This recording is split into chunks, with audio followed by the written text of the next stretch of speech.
dit qu'il existe une route quelque part en France.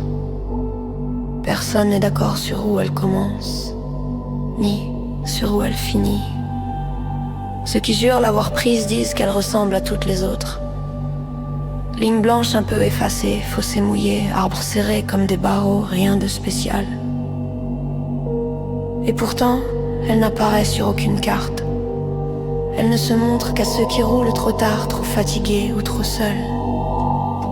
Tu conduis, tu ne fais pas attention, puis tout devient silencieux.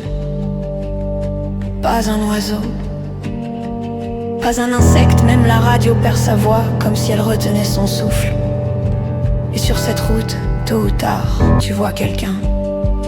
Pas une dame blanche, pas un monstre. Une silhouette normale, trop normale. Ça peut être un vieux en manteau, une femme en robe, un gamin, jamais le même, toujours immobile, dos tourné à la route. Tu ralentis. Parce que ton cerveau dit que tu dois aider. Parce que c'est humain. Parce que tu ne laisses pas quelqu'un seul sur une route pareille, en pleine nuit. Mais la silhouette ne bouge pas. Même quand tu arrives à sa hauteur. Même quand tu passes à sa hauteur. Et quand tu la dépasses, il y a ce moment, une demi-seconde où tu sais qu'elle va tourner la tête. Tu ne le vois pas, tu ne l'entends pas, tu le sens. Certains disent qu'ils ont regardé dans le rétro, juste une fois. Et la silhouette était plus proche qu'elle aurait dû être, comme si elle avait avancé sans faire de pas. D'autres disent qu'ils se sont arrêtés, qu'ils ont coupé le moteur et qu'ils ont entendu quelqu'un marcher derrière la voiture lentement sur le gravier.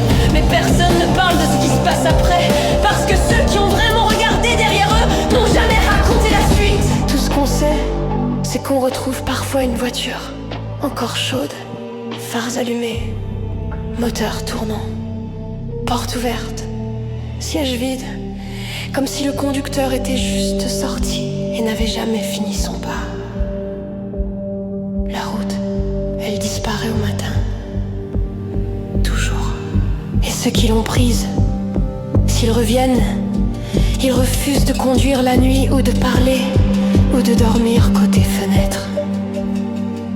Parce qu'ils savent, sur cette route, on ne croise pas quelqu'un. On est repéré. Et tôt ou tard, quand tu seras seul, fatigué, quelque part entre deux endroits, la route te retrouvera. Et cette fois-là, tu n'auras plus besoin de regarder dans le rétro.